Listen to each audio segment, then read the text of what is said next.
Aloha, it's Dave Lawrence. How are you? I hope you're doing good. Today we are speaking with another jazz legend headed to Hawaii to perform at the Maui Jazz and Blues Festival. MauiJazzandBluesFestival.com for details. This artist is a gifted trombone player, songwriter, interpreter of others' compositions, record producer, member of one of America's most cherished and celebrated musical families, most valued musical families. Born in New Orleans, music's been around him and a part of his life since day one on this earth. Educated in Boston at Berkeley College of Music, at the University of Louisville, perhaps as much by his unique family and first phase of his life, if you will, on this earth. It's a pleasure to welcome Delfeayo Marsalis. Aloha and mahalo, Delfeayo. Thank you so much for taking some time for me. No, glad to join you, and looking forward to making my way to Hawaii for the first time. Wow, first time. Well, providing a little bio right up front there. So you've never been here before, and this gig came up how? How did it end up that you're going to be out here for your first time? Well, as far as I know, we were contacted by the festival, and I believe it's the first year, and they said they wanted to bring some of that New Orleans spirit and flavor up to kick things off, so I told them I'd be more than happy to join in. We like that. What can we expect from this debut performance? And it's on Maui, too. What a special thing for the Valley Isle. Yeah, in fact, I went to Berkeley College with Javon Jackson, and although we've been we played together with Elvin Jones for a little while, this will actually be the first time that he and I will have an opportunity to play together as headliners. So I'm really looking forward to that, and I think we're going to pull out some of the repertoire from J.J. Johnson and Sonny Rollins, and we'll also have some original music, and of course we're going to have a little flavor of New Orleans. Now, is this the kind of thing where you're going to be jamming with other people on any kind of spontaneous level, or do you have you'll have your own set carved out? Both. Okay, so you'll do your own show, you'll do your own set, you guys will figure it out, and then you'll also potentially just show up in other people's sets. Correct. Oh. And in addition to that, I'll have an outline or a framework, which is kind of how we do it in New Orleans. You go to the gig and you have an idea of what you'd like to do, and depending on how the spirit hits you, we might change it up. But it's always good to have a little bit of a game plan at least. Sure. Well, that's always a fascinating thing. I'm really fortunate with this format in public radio. I talk to everybody, from hard, heavy metal bands to guys like you to the stylistics. It's all kinds of people take a set differently. Do you do the same set that works, like basically for this record? You're out when you do stuff for Sweet Thunder. Do you generally have a set that works and you go at it each night? No, it kind of depends on the musicians that I'm playing with. And since these aren't guys that I've played with before, especially in the rhythm section, I'll do something that will probably be, that they will probably be familiar with across the board. Sweet Thunder is the kind of thing where, you need the musicians who maybe were familiar with it. And but there is maybe one or two songs from Sweet Thunder that we could maybe pull out. So I just have to see how that goes. Who are the musicians you're bringing with you? Plug the band and who we're going to see. I'm actually just playing with the rhythm section that's been arranged by the festival. Okay. So it's just myself coming up and then Javon Jackson. Okay, and then other cats to be named here at the on site. Yes. Okay. Wow, that's even more. Do you, when it comes to doing gigs, does stuff like that appeal to you more than having in advance knowledge of everybody you're working with, or do you like that fly by the seat of your pants sort of vibe? Well, I of course prefer to play with the musicians who are maybe in my band or that I've played with for a while, but it's always exciting to kind of catch the new vibe from guys that you're not familiar with. Okay, so there is something, because I look at that from where I stand. I can play drums, and I think about what that would be like. But I guess when you have your kind of background, it can work. There is something about your background. I read online how you say the latest album, Sweet Thunder, which we mentioned, really began for you in 7th grade. Explain how that is. Well, in 7th grade, I wrote I think I entered a writing competition, and the theme was to write about members of your family. And I found out that on my mother's side, there were two musicians, Alphonse Picou, who was a great New Orleans clarinetist, and Wellman Breaux, who was a bassist. And Wellman Breaux was Duke Ellington's very first bassist. So I remember researching when the first time I'd actually heard or learned about Duke Ellington. I said, hey, this guy he might not be so bad if he hired my great uncle. So I said, this Ellington character might be okay. And there were pictures early on of Wellman Breaux in Ellington's band, and I made copies of that. So just the idea of Ellington, and that led me to maybe want to hear some of the music. And even though early on I didn't find any music until later with Wellman Breaux on it, I became to be intrigued. And probably Sweet Thunder I probably heard, by the time I was in high school. And it's something that stayed with me, even though I didn't realize. In my subconscious it was always there. And some of the music that I've written subsequent to hearing it has certain influences. So when it came to creating the CD, I had a lot of background on it, and it kind of made a lot of sense to me. I was very curious about the things that made those influences then, and how many of those songs you say that it kind of carved out a little place, and when its time came around to be a catalyst for influence in a new project, it popped out of your memory and into usage. How many other things through your life, things that when you were young that inspired you to be the musician that you are, whether things your family exposed you to or you discovered on your own, like that come from that period of your life that are still a part of what you're performing live today or doing? Right. Well, it would have to be things like the Charlie Brown Christmas special, any of the Charlie Brown specials. And fortunately for us, we grew up at a time when jazz was prevalent in the cartoons and on television. So just kind of the programmatic aspect of the music is something that I have great, it appeals to me greatly. That's such a good point. I would say for sure, like Vince Guaraldi and a Charlie Brown special, and the way that they set the mood, and just, that's a great influence on me. I loved the music back then. I remember in Planet of the Apes, too, the very first one with Charlton Heston, they had some really outrageous music, if you remember. And it was very jazzy and freeform. It was almost like Miles' Bitches Brew kind of sound. Okay. Well, I know James Bond, of course, was known for having, Live and Let Die. I was just singing that to somebody, actually. Ba ba ba ba ba ba ba da. So, but you never really know where all the influences come from, and it's just a question of keeping an open mind and let things happen. So it's a combination of what you've studied and then what you already know, and just what comes from somewhere else. Speaking of studying, what was that doctorate? I was studying a little about you and about some of the studying you've done, maybe to be the heavily respected cat that you are. The doctorate from New England College. You got that? That's the school in New Hampshire? That's the school in New Hampshire. And you got that? Yes, that was actually an honorary doctorate. And I had done some work there with some of the students and in the New England area, and they were familiar with some of my other work. And I just was very honored that they would bestow that doctorate on me. Man, that's so crazy. I went to that school for a year, my freshman year of college.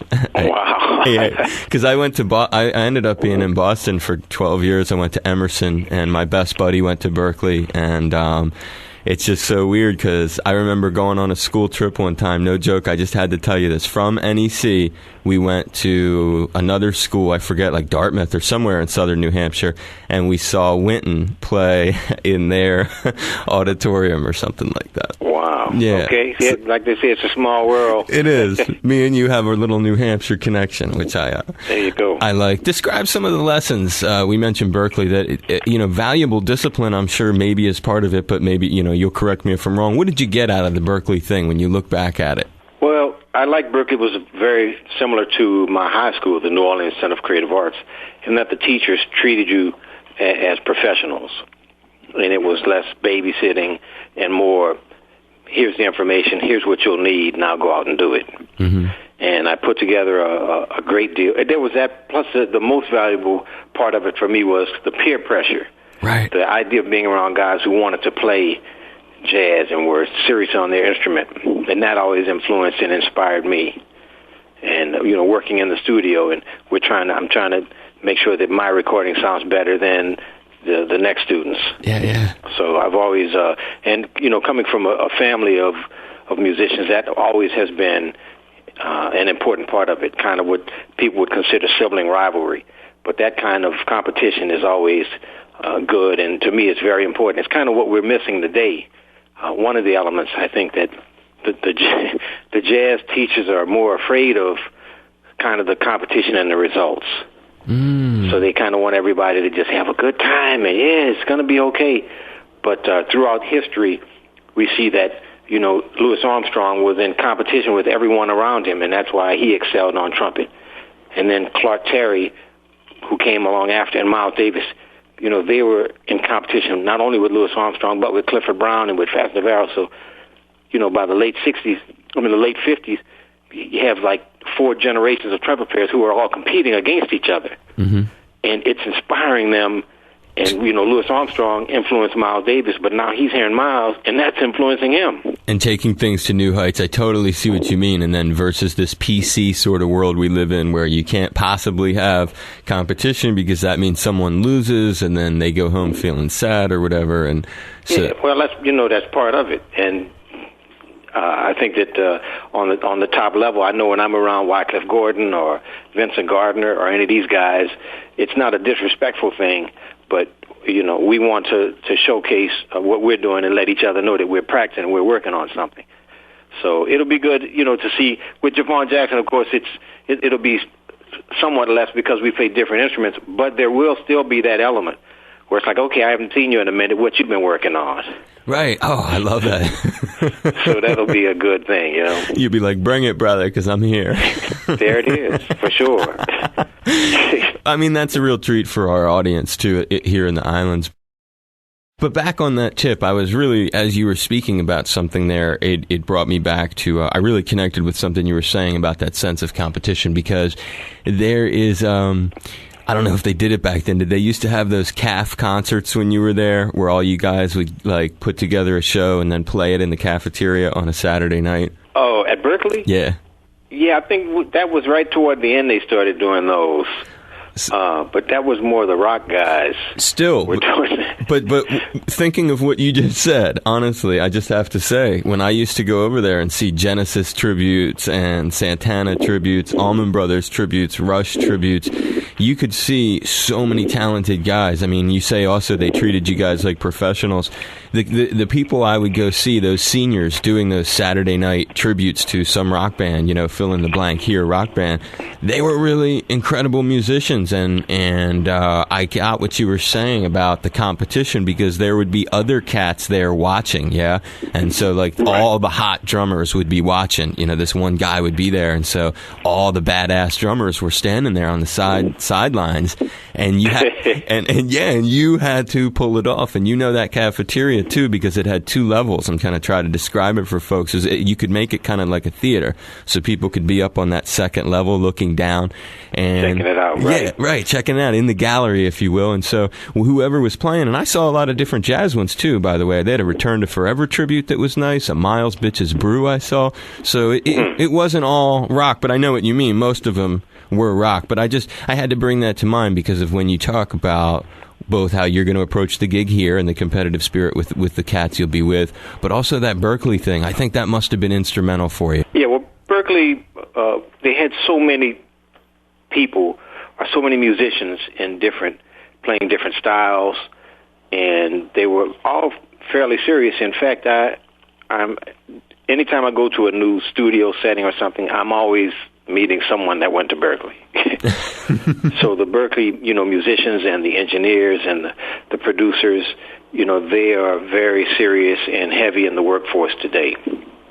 Yeah, man. No doubt. Do you have any advice for young musicians who are considering a music school education going that route? Well, I haven't been to Berkeley in years, but I thought it was a great experience, and I would say for sure Berkeley. But there are a number of very fine programs. The main thing for any student, though, is to love the music and to just keep trying to improve. Which siblings do you credit with any kind of mentorship roles in your life with helping you improve? Which of my brothers? Yeah. Oh, all of them in different ways. Branford, for example, was the one who actually took more of an interest in me, and he showed me about producing. In fact, my entire production style comes out of what I learned from Branford early on, and I noticed what he was doing, and I always tried to improve upon that in terms of just the presentation of the music. And then Winton was, very serious about as an instrumentalist and learning about, what's required for that. And the way he likes to organize the music was very important. I have a brother named Ellis who doesn't play music, but he and I were very close, and we always shared different ideas. And now he writes poetry, and he's done a book of photos and poetry, which is interesting, kind of the way that he looks at things in form. So I would say that in Jason, my little brother Jason, although he's younger, he and I spent a number of years working on music, and Jason was always open to different ideas and, things that I'd ask him to be playing, like crazy drum rhythms, and he was cool with it.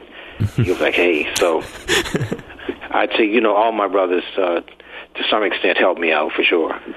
That's cool. You're so lucky to have that loving family all around you. I was reading about the founding of the Uptown Music Theater, and the inspiration for your founding, I read what, and you'll correct me, and I'm sorry if I'm wrong or mispronounce. I'm going to try this here. Your sibling, Mboya Kenyatta. Yep. Mboya has autism, and it was always very important to me to try to help him. He's right underneath me, so as an older brother, I was the closest to him. And kind of when we started the Uptown Music Theater, it was based on that same principle of taking your time and teaching the younger students, but making sure that you teach them right and not just telling them, oh, it's okay, but letting them know kind of this is what the professionals do, and we kind of set that standard, and we're always amazed that the kids are ready for it, and they rise to the occasion. And what's your role there at this point with the theater? Uptown Music Theater, I'm one of the producers and kind of the director. So mostly, I would say my forte is preparing the students for the stage, preparing for performance. So we'll have a director and a choreographer and a vocal instructor, and they will come in and they'll work, and I come in periodically. And then as it gets closer to the performance, I come in and really work with the kids and kind of give them an understanding of being on the stage and stage presence and that much. So that's one part of it. I work with the Uptown Jazz Youth Orchestra, and we, trying to get the youngsters to learn kind of the traditions of the music. So we spend some time doing that. And when we have our Swinging with the Cool School sessions, then I'm part of the band, and again, we're showing playing for the students and their parents and giving them kind of a history of the New Orleans jazz style. When you talk about sharing traditions of the music with people, I was fortunate. I saw you a couple times live with Elvin Jones, and it was at the Regatta Bar in Boston. It was mesmerizing. I think one of the times Robert Plant was there. Was that you were with him then, right? When that Robert Plant of Led Zeppelin. Do you remember that night at the Regatta Bar? Maybe they didn't make him known to you. He was like real famous person was in the audience. Wow. Yeah, Robert Plant. I don't remember. That might have. There was one Led Zeppelin. There was one Elvin tour that I didn't make. 2001. Right, probably 2004. No, it wasn't then. It was 2001. It was May 2001, Regatta Bar, Charles Hotel. Wow. Yeah, and May 2001. Nobody told me Robert Plant was there. Yeah, you were because I the only reason I can't tell which was which because I remember another time Elvin was walking to the stage, and everyone was cheering, and I was just facing the stage, and I didn't know what people were cheering about, and I felt this powerful hand come down on my left shoulder, and I turned and looked up over my left shoulder, and there was Elvin looking right down at me. And I remember, and with this big smile, and I remember you just hammering that thing that night, and so that was a different night than the night with Robert because of the seating. That's how I know which was which. But yeah, dude, you were. Okay. What'd you get from your time with that master? What are some of the lessons that you have with you to this day? Well, Elvin prepared me. That's why I'm not at all anxious about playing with the guys. in Hawaii, because he let me know the importance of being able to bring what it is that you do to any situation. And that's, I'm sure, why the rock drummers loved Elvin, because he played with such fire and such spirit. And what he played, it could be used in rock settings or funk settings, R&B settings. Right. So what Elvin played transcended what we would consider American jazz. So when I play, I try to have that same element. In fact, I played with a band called Clutch. Oh, yeah. On a record. Yeah, called the Elephant Riders. And it was through that experience with Elvin. So I'd say that's the greatest thing, is to try to bring as much love and joy through my instrument as possible, and always to play with strong time. That's the main thing. To play with strong time. That you picked that up from him. Oh, yeah. Because as a drummer, and Elvin is known for playing very complicated rhythms, well, if the instrumentalist does not have strong time, which basically means if the instrumentalist can't play as though he is a drum or he is a drummer, then the drummer can't do these complex things. How did you get the gig with Clutch, this Maryland really heavy hardcore band? What put the two of you guys together? They came to hear me with Elvin, and they were like, dude, you rock, we want you to play. And so I came in. It was a trip. I came in, drove up through the mountains, and they were in this house, and the guys didn't read any music. So I said, you know what, why don't we put a certain section. We added a section to the song, so I just kind of sang the bass line to them, and the bass player learned it, and the drummer, the guitar player, they put some harmony to it, and we just went for it. I love it. So it was really old school, and I dug it. How cool that you bring it up in connection to Elvin and stuff that you learned from him.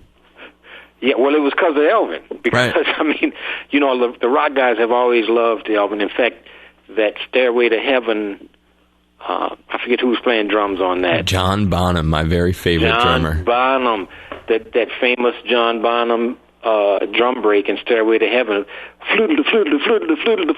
That's straight off of John Coltrane's Love Supreme. He just took it straight off the record of what Elvin played. He was like, man, I got to figure out where I can use this. But the music is really universal, and it's influenced so many different musics. And we just trying to keep, staying out here and playing it. It's great. People have a great time listening to it. We have a great time playing it. And we just want to keep doing it. No, you're a good man. You're giving me a lot of time, too. I just got to ask you one final question, a short one. Just tell me this. What do you, one of my favorite trombone players is Fred Wesley. Where is he in your world? Oh, yeah. Yeah, I've done a couple of gigs with Fred. And he's got the great time. I mean, he basically defines the vocabulary for what we would call funk or R&B trombone playing, because there's a way that you have to play in the pocket, and he was a master of that for sure. And anybody trying to play in that idiom, I would tell them they have to check out Fred Wesley. Fred is the man. I used to see him in Maceo, and man, some good stuff. Hey, I'm on Oahu, so I won't be able to go see your show on Maui. I'm also doing something that weekend, or I would consider coming over. I give you a big hug. I give you a high five. I hope this hasn't been a drag. I really enjoyed talking to you. No, it was cool, man. It's good talking to you, and we keep that New England connection happening. Yeah, I actually have another one, because Jack Randall. I actually know him really well. Oh, yeah, Tech Hurlin. Exactly. I appreciate it. Hope this wasn't a hassle, really. It was a lot of fun for me. No, it's cool, man, and I appreciate it, and I guess I'll see you on the flip side. You be safe, brother. Have a great trip. Thank you so much for sharing some time with me. Take care, Delfeayo. All right, catch you later. Aloha. Later.